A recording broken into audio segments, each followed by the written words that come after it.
저에게는 꽤나 오래 만난 남자친구가 있습니다. 햇수로는 올해가 4년 차고 저도 이제 서른을 바라보는 입장이긴 하지만 그래도 결혼까지는 생각해 본 적이 없었습니다. 서로 취직 준비를 하면서 다니게 된 학원에서 처음 만나 연애를 시작하게 되었는데 남자친구가 취직한 건 올 여름이 지나서였거든요. 저도 취직한 지 그렇게 오래되지는 않았습니다. 취직 준비를 시작하고 나서 2년이나 지나서 원하던 회사에 들어가게 되었거든요. 저나 남자친구나 결혼을 위해 모아놓았어야 할 돈도 돈이지만 사실상 4년을 만나면서 제대로 된 연애를 할 시간도 없었어요. 제가 취직하고 나서 시간이 조금 생기긴 했지만 남자친구가 진로를 틀면서 공부를 시작해버리는 바람에 방해하고 싶지도 않았고 저도 막 취직한지라 일단은 회사에서 자리 잡는데 전념을 하고 싶었거든요. 올여름에 남자친구 취직하면서 이제 연애다운 연애를 하는 건가 싶더니 이렇게 뒤통수를 맞을 줄은 몰랐었네요. 그래도 취직 전에는 저라면 꿈뻑 죽는 사람이 남자친구였고 심지어 남자친구 어머니마저 저를 며느리라고 부를 정도로 어쩔 때는 남자친구보다 더 심하게 꿈뻑 죽는 분이셨거든요. 사람이라는 게 이렇게 손바닥 뒤집듯이 돌변할 수 있다는 걸 이번 기회에 알게 되었습니다. 어디서부터 시작해야 할지 막막하니 간단하게 넘어갈 것들은 간단하게 넘어가겠습니다. 자랑할 소리는 아니지만 제가 수능을 망쳐서 재수를 하게 되었고 재수를 했는데도 결과가 좋지 못해서 원하던 학교에 들어가지 못했어요. 삼수를 하자니 엄두가 안 나서 그냥 그 중에서도 좋은 대학교를 골라서 간 건데 뭔가 아니다 싶고 아쉽고 후회가 남는 부분이 많았었습니다. 그래서 3학년이 되는 해에 편입을 하게 되었고 결국 최초에 지망했던 대학교에 들어가 졸업장을 따오게 되었습니다. 남들 하는 공부를 저는 몇 년을 더한 셈이었는데 막상 대학 졸업하면 곧바로 취직이 될 줄 알았더니 취직하는데도 필요한 게 얼마나 많은지 정말 제 인생은 공부의 연속이었습니다. 아무튼 취직 준비하러 들어간 학원에서 그때 남자친구를 처음 알게 되었고 어쩌다 보니 연애를 시작하게 되었습니다. 취직 준비한다고 서로 심적으로 많이 힘들 때였는데 그때는 어느 정도 위로가 되었네요. 그런데 남자친구는 취직 준비는 뒷전이었고 저랑 너무 놀러 다니고 싶어 하더라고요. 데이트는 취직하고 시작해도 늦지 않은 게 아니냐 했는데 남자친구가 자랑처럼 자기 아버지 자랑을 늘어놓으면서 자기는 사실 낙하산으로 취직 자리가 정해져 있다고 하더라고요. 아버지가 과거 공직에서 소위들 말하는 방구 좀 뀌시는 분이셨다는데 은퇴하신 지금도 입김이 닿는 곳이 많아서 자기는 취직 걱정을 할 필요가 없다고 하더라고요. 그러면 학원은 왜 다닌 거냐 물었더니 그래도 남들 가진 만큼 기본적인 바탕은 해놓아야지 나중에 소리가 덜 나온다고 필요한 점수만 따려고 학원을 등록했다는 겁니다. 저는 백도 없으니 오롯이 제 실력으로만 취직을 해야 했어서 그랬나? 남자친구가 부럽다는 생각이 들었습니다. 하지만 남자친구 취직이 결정된 상황이나 마찬가지라고 해도 그게 제가 남자친구 장단에 맞춰서 놀러 다닐 필요는 없잖아요.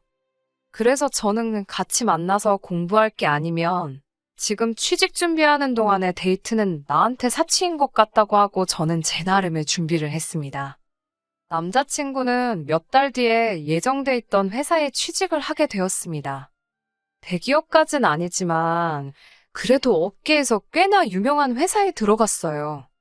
낙하산은 취직을 어떻게 하는가 궁금했는데 보니까 인터넷에 나름대로 구인 공고도 올라오고 본격적인 부분이 있더라고요. 그런데 구인 공고를 보니 월급도 150만 원으로 별 볼 일 없고 정직원도 아니고 1년 단기 계약직 채용 공고였습니다. 남자친구가 혹시 취업 사기를 당한 게 아닌가 마음에 걸려서 물어봤더니 원래 낙하산으로 사람 뽑을 때는 당연히 그렇게 하는 게 아니겠냐고 하더라고요. 임시직으로 하나 만들어 놓고 정직원으로 전환을 시켜주는 게 그림에 맞지 않겠냐면서요. 어차피 뽑을 거면 뭐하러 그렇게 불편하게 하나 싶은 마음도 있었지만 그게 관례라고 하니 그냥 그러려니 했습니다. 이러나 저러나 어쨌든 남자친구가 출근하게 된 건 사실이었고, 저는 백이 없으니 원래 그렇다는데 믿는 것 말고는 할 게 없었으니 말이죠. 남자친구는 취직했다고 그 적은 월급도 월급이라고 저한테 선물도 사다 주고 꽤나 헌신적으로 저한테 잘했습니다. 저는 예상했던 것보다 취직하는데 어려움을 겪고 있어서 마음이 많이 힘들던 시기였는데 그래도 저한테 저렇게 잘하는 모습을 보니 많은 위안이 되었어요. 그렇게 저는 1년을 더 취직 준비를 해서 결국 원하던 회사에 들어가게 되었습니다. 거의 2년을 준비했던 취직이기에 합격 통보를 받았을 때는 눈물이 다 나올 정도로 기뻤습니다. 그런데 기뻐하지 못하는 사람이 있었으니 남자친구였습니다. 예정대로라면 남자친구는 단기 계약직이 끝나면서 말한 대로 정직원으로 전환 채용이 되었어야 하는데 정직원 전환은커녕 단기 계약직 연장도 안 돼서 다시 백수가 돼버리고 말았던 거예요. 아버지 백이 대단하다고 노래를 했는데 생각보다 끝발이 안 좋나 하는 생각을 하게 되었습니다. 그게 아니라면 남자친구가 정말 정직원으로 쓰기에는 형편없는 사람이라는 말이나 마찬가지인데 그렇게까지는 생각하고 싶지 않았어요. 남자친구도 막상 정직원 전환이 되지 않고 다시 구인 시장에 나오게 되니 많이 혼란스러워 보였습니다. 입으로는 아버지가 어떻게든 해주실 거라고 걱정이 없다고 했지만 나름 스트레스를 많이 받아 하는 게 느껴졌어요. 남자친구 입장에서는 아무리 실무 경험을 쌓았다고 한들 취직 준비에 쏟을 수 있는 1년을 아르바이트 하는 것보다 못한 월급을 받으며 허송세월을 보낸 거나 마찬가지잖아요. 거기에 이제 신입으로 지원하기에는 30 나이가 기업 입장에서는 조금 부담스러울 수도 있는 나이였으니 말이지요. 그런데 난데없이 남자친구가 회사 일은 나한테 맞지 않는 것 같다 말하며 7급 공무원 시험을 준비하게 되었다는 소식을 전해왔습니다. 안정적이긴 하지만 요즘 공무원에 대한 인식이 예전 같지는 않잖아요. 이왕이면 전공 살려서 회사 들어가는 게 좋지 않겠냐고 제 생각을 말했더니 남자친구가 또 아버지 이야기를 꺼내면서 아버지 인맥을 활용하려면 기업보다는 공무원이 맞는 것 같다고. 어느 곳이든 일단 합격만 하면 자기 끌어줄 사람이 있으니 기어코 공무원 준비를 하겠다고 들더라고요. 솔직히 한 번 실패한 전적이 있어서 남자친구가 아버지에 대해서 큰 믿음은 가지 않았습니다. 거기에 공무원이 자기가 되겠다고 되는 게 아니고 시험을 쳐야 하는 건데 7급이면 못해도 3년은 준비해야 한다는 걸로 알고 있었거든요.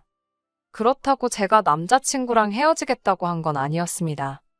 입장 바꿔 생각해보면 당장 제가 직장이 생겼다고 해도 취직 준비하는 동안 많은 위로가 되고 제 고집 들어준다고 데이트도 몇 번 안 했는데도 불만 한 번 말하지 않고 저를 기다려준 사람인데 내가 취직이 되었다고 해서 백수가 된 남자친구를 저버리는 건 도리에 맞지 않다고 생각했거든요. 그런 속물 같은 사람이 되고 싶지도 않았고요. 그래서 이왕 결심한 거 제가 믿어주고 응원해주기로 했습니다. 그리고 그때 남자친구 어머니를 처음 만나게 되었지요. 남자친구가 그 당시에 노량진 근처에서 자취를 하고 있었는데 고시원에서 지낸 건 아니고 번듯한 원룸에서 지내고 있었어요. 감시하는 사람이 없어서 그런가 학원은 잘 나갔는지 모르겠는데 집에서 따로 더 공부를 하는 것처럼 보이진 않더라고요. 그래서 한 소리 하려고 찾아갔다가 아들 밥 챙겨준다고 반찬 전해주러 오신 어머니를 우연찮게 남자친구 집 앞에서 맞닥뜨리게 되었습니다. 집에 들어가니 배달음식 포장지가 질비하고 바닥에 소주병이 굴러다니고 이 사람이 과연 2년 내로 7급 공무원을 합격해 보이겠다고 당당하게 선언한 사람이 맞나 싶을 정도로 실망스러웠어요. 남자친구한테 정신 못 차리냐고 한참을 혼내고 있는데 그때 남자친구 어머니가 집 안으로 들어왔거든요. 솔직히 예정되지 않은 만남에 무척이나 당황스러웠습니다. 거기에 제가 보인 첫 모습이 다른 것도 아니고 자기 아들이 찍소리도 못하게 잡들이를 하고 있는 모습이었으니 말이지요. 그런데 어머님은 그 모습을 오히려 좋게 봤던 겁니다. 남자친구 집이 알고 보니 노량진에서 그렇게 멀지도 않은 곳인데 자취하겠다고 기어이 집을 나왔던 게 화근이었던 거예요. 그런데 공부는커녕 생활도 똑바로 하고 있지 않은 걸 알고 있으니 어머님 입장에서는 답답했던 거지요. 당신이 말하면 귓등으로 듣는 척도 안 하는데 내가 혼내는 건 듣는다고 하면서 남자친구한테 이렇게 지낼 거면 자취하지 말고 다시 본가로 들어가서 열심히 공부 좀 하게 해달라고 대신 말해달라고 하시더라고요. 그렇게 남자친구 자취 생활을 청산시키고 본가로 보내버렸더니 어머님은 그런 제 모습이 오히려 마음에 들었는지 저한테 엄청나게 잘해주기 시작했습니다. 저도 저희 부모님이 지방에 살고 계셔서 저는 대학생 때부터 계속해서 쭉 서울에서 혼자 지내고 있었는데 남자친구 어머님이 저한테 개인적으로 자주 연락을 하셨어요. 안부도 물으시고 제 생각이 나서 반찬을 했다며 먹을 것도 직접 집까지 해다 날라주시고 하면서 말이죠. 언젠가부터는 저 아닌 다른 사람을 우리 집 며느리로 들이는 게 상상이 가지를 않는다면서 저를 예비며느리 하면서 부르기 시작했습니다.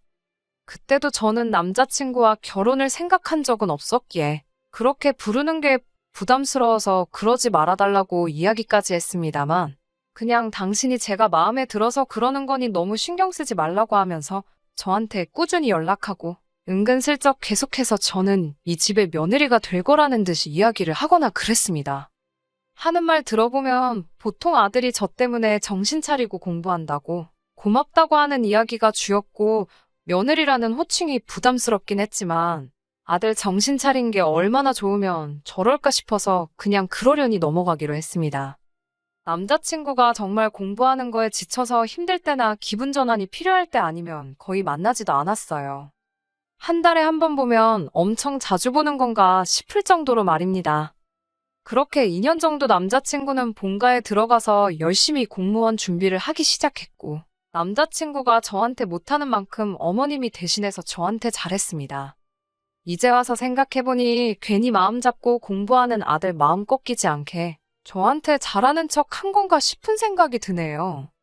괜히 저랑 헤어지기라도 하면 공부고 뭐고 한동안 또 술만 마시며 지낼까봐 그게 싫었던 건지 싶었네요. 그런데 6개월 전에 남자친구가 난데없이 자기가 출근을 하게 되었다는 소식을 전해왔습니다. 취직 소식에 기뻐할 틈도 없이 아직 시험도 안 봤는데 무슨 취직이냐 물었어요. 자초지종을 들어보니 아버지가 또 취직 자리를 소개해줬고 곧바로 출근을 하기로 결정을 했다는 거예요. 그런데 그 말을 들으니 어이가 없더라고요. 이도저도 아닌 게 싫었습니다.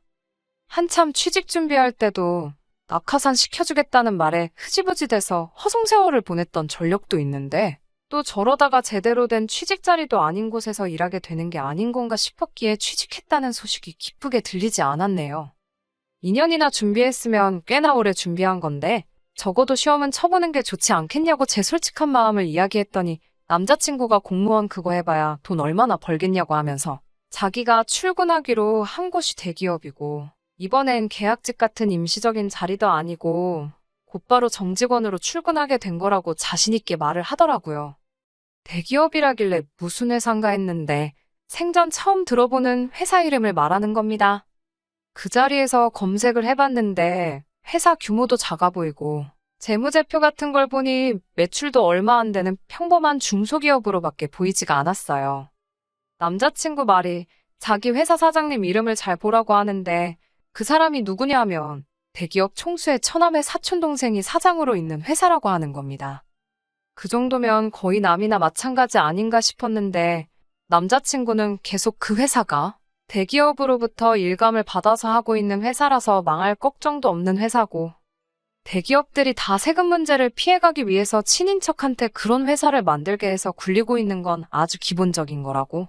따지고 보면 계열사나 다름이 없다고 우기기 시작했어요.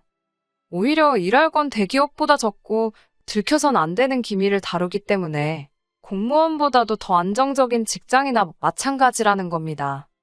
그리고 자기는 아버지 빽이 있으니 이 회사에서 잘하다 보면 대기업 본사로 이직할 기회가 생길 수도 있고 아니면 아예 지금 합격한 회사에서 나중에 자기가 한 자리를 하고 있을 거라면서 이제 고생 끝 행복 시작이라면서 무조건 잘 됐다고 하더라고요. 자기 아버지 정도 되는 사람이 아니었으면 이런 회사는 들어갈 기회조차 없는 엄청난 자리라고 자랑처럼 이야기하는데 솔직히 그때까지도 믿음이 크게 가지는 않았습니다. 아무튼 그 뒤에도 남자친구 어머니가 저희 집까지 찾아와서 이제 날짜만 잡으면 되겠네 하면서 너스레를 떤 적이 있는데 이제 제대로 연애를 시작하는 건 맞는 말이긴 하지만 그렇다고 해서 그게 결혼까지 이어지지는 않는다는 말을 했습니다. 그때도 어머님은 제가 며느리면 참 좋겠어서 그러는 거라고 대답까지 했지요. 남자친구도 이제부터 행복할 일만 남았다고 좋아라 하더니 다른 사람도 아니고 그 두 사람이 제 뒤통수를 칠 줄은 생각도 못했습니다. 언젠가부터 남자친구가 연락이 뜸해지기 시작하더라고요. 초반에 회사 생활이 그렇지 정신없겠지 하면서 이해를 하려고 했는데 쉬는 날인 주말에도 아무리 전화를 걸어도 연락이 없으니 신경이 쓰이기 시작했습니다. 바빠서 그런다고 넘기긴 했는데 어쨌든 4년 사귀면서 데이트를 할 것 제대로 해본 적도 없지만 이제부터 좋은 추억 만들자고 했던 사람이 저렇게 나오니 서운하기는 하더라고요. 그리고 그동안 못해도 2주에 한 번씩은 저희 집까지 찾아와서 냉장고 채워주고 가던 남자친구 어머니한테서도 연락이 더 이상 오지 않았습니다. 그러다 제가 편입하기 전 다녔던 대학에서 친하게 지냈던 후배한테서 연락이 왔습니다. 자기가 부모님 통해서 선자리가 들어왔는데 아무래도 상대방이 제 남자친구인 것 같다는 말도 안 되는 소식과 함께 말이지요. 말도 안 되는 소리 말라고 했는데 진짜였어요. 선은 이미 받고 남자친구가 끈덕지게 제 후배한테 애프터를 청하고 있었습니다. 후배가 저랑 연락은 뜸했지만 그동안 제스에 올라온 사진을 보면서 제가 남자친구와 연애하고 있다는 것 정도는 알고 있었던 거예요. 그런데 선자리에 나온 상대가 제 남자친구였으니 이걸 말해야 하나 말아야 하나 하다가 고민 끝에 알려주게 되었던 겁니다. 남자친구가 연락이 뜸해진 것도 그동안 저한테 반창거리며 거의 주말마다 제가 사는 집까지 찾아와서 우리 며느리는 저밖에 없다던 남자친구 어머니가 코빼기도 안 보이게 된 이유가 뭔지 대번에 알겠더라고요. 아들이 취직이 되었다고 선자리를 알아보러 다녔던 겁니다. 내가 며느리였으면 좋겠다고 노래를 부르고 이제 취직했으니 행복하게 해준다고 할 때는 언제고. 저도 결혼 생각을 한 번도 한 적이 없고 그 사실을 대놓고 남자친구 어머니나 남자친구 앞에서 말을 하긴 했던 저이지만 아무리 생각해도 우라가 치밀어 오르더군요. 제가 결혼 생각이 없다 했으니 충분히 맞선을 볼 수도 있지만 그 전에 어쨌든 저한테 말을 하던가 저랑 정리를 하는 게 당연한 순서가 아닌가 싶었어요. 그런 생각이 드니까 연애를 접는 건 당연한 일이고 이걸 이대로 넘겨버려선 안 되겠다는 생각이 들더군요. 그래서 후배한테 저 좀 도와달라고 부탁을 했습니다. 달리할 건 없고 남자친구한테 관심 있는 척 몇 번 만나만 달라고요.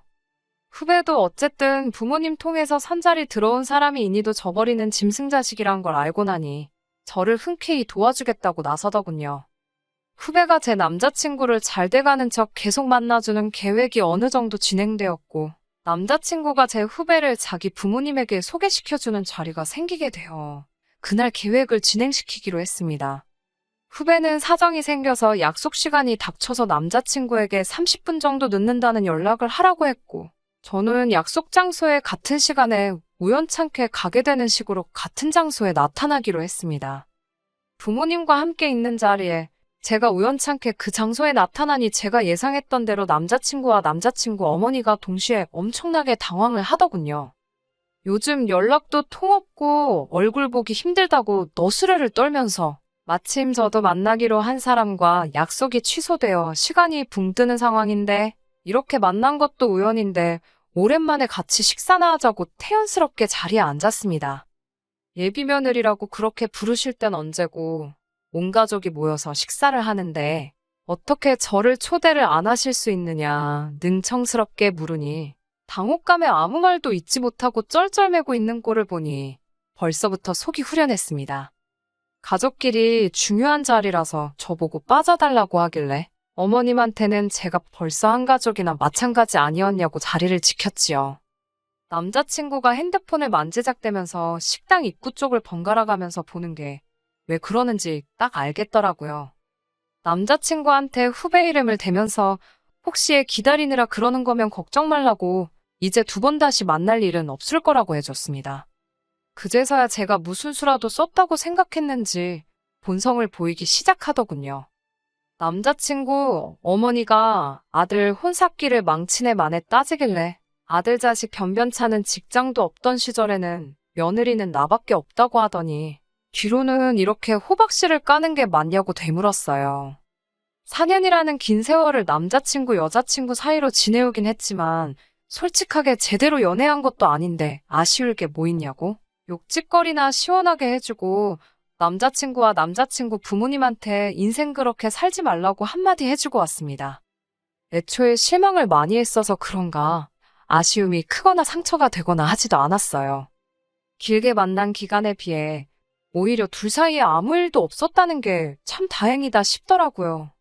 그리고 나서 그제서야 어머님하고 같이 해서 저를 찾아오더라고요. 처음에는 저한테 거짓말을 하더라고요. 그냥 부모님끼리 아는 사이다 보니 한두 번 만나본 게 전부라고 하면서 체면이 있으니 못 만난다고 하지는 못하고 그날 인사만 하고 두 번 다시 안 만날 생각이었다고 하더라고요. 이 상황까지 와서도 뻔뻔하게 거짓말을 하고 있는 꼴을 보니 말문이 막히더라고요. 그래서 솔직하게 다 말해줬습니다. 네가 선본 그 여자 사실 나랑 아주 친한 후배였다고. 그날 그 자리까지 가게 된 것도 솔직히 전부 다 내 계획이었다고요. 더 이상 변명할 구석이 없어지니 남자친구가 어머님이랑 합심해서 오히려 적반하장으로 나오기 시작했습니다. 여자 나이 30이면 너도 시집은 다 간 거라며 자기랑 다시 만나는 거 말고 저한테 선택지나 있을 줄 아냐고 하더라고요. 이젠 하다 안 되니 아주 말도 안 되는 소리를 하고 있길래 어디 한 번 더 떠들어봐라 하고 이야기 좀 들어줬습니다. 자기가 집안이 되고 능력이 되니 남자는 당연히 한 살이라도 더 어린 여자를 만나는 게 당연한 거 아니겠냐고요. 어처구니 없는 소리에 네가 무슨 집안이 되고 능력이 되냐고. 기껏해야 33살의 중소기업 겨우 들어가 놓고 대기업이나 마찬가지라고 자기 체면이나 걸고 있는 놈이 꼴에 무슨 능력이냐고 한마디 해줬습니다. 내 나이 30에 지금부터 새로운 사람 만나서 결혼하는 게 빠를지 33살에 이제 겨우 중소기업 들어가서 빌빌거리는 네가 장가가는 게 빠를지 한번 내기해보겠냐고 했지요. 맞선을 본 게 내 후배 한 명만은 아닌 것 같고 잘 돼가는 것 같으니까 걔한테 올인을 했나 본데 그마저도 잘 안 풀리니 똥줄이 타서 내 마음 돌리려고 찾아온 거 아니냐고 말했더니 꼼짝도 못하고 아무 말 못하더군요. 애초에 생각이 글러먹은 집구석이니 이렇게 헤어지게 된 게 아쉽지는 않습니다. 단 하나 아쉬운 게 있다면 그 더러운 본성을 모르고 4년의 시간을 보내버린 게 아쉬울 따름이에요. 적어도 마지막에 두 얼굴을 가진 남자친구 어머니와 주제 파악도 못하는 남자친구 한 방 먹여줬기에 그거 하나로 위안 삼으려고 합니다. 평생 공직에 계셨다는 끝발도 없는 아버지 믿고 사돈의 팔촌인지 대기업 회장 끈앞풀인지 하는 사장 밑에서 푼돈 받고 일하면서 그렇게 자기는 나은 놈이다 생각하고 착각 속에 살아갔으면 좋겠네요. 이미 정신 차리고 살기에는 늦은 건지도 모르겠지만요. 끝까지 들어주셔서 감사합니다. 오늘의 사연은 여기까지입니다. 구독과 좋아요, 알람 설정 부탁드리고 더 좋은 사연으로 다시 찾아뵙겠습니다. 감사합니다.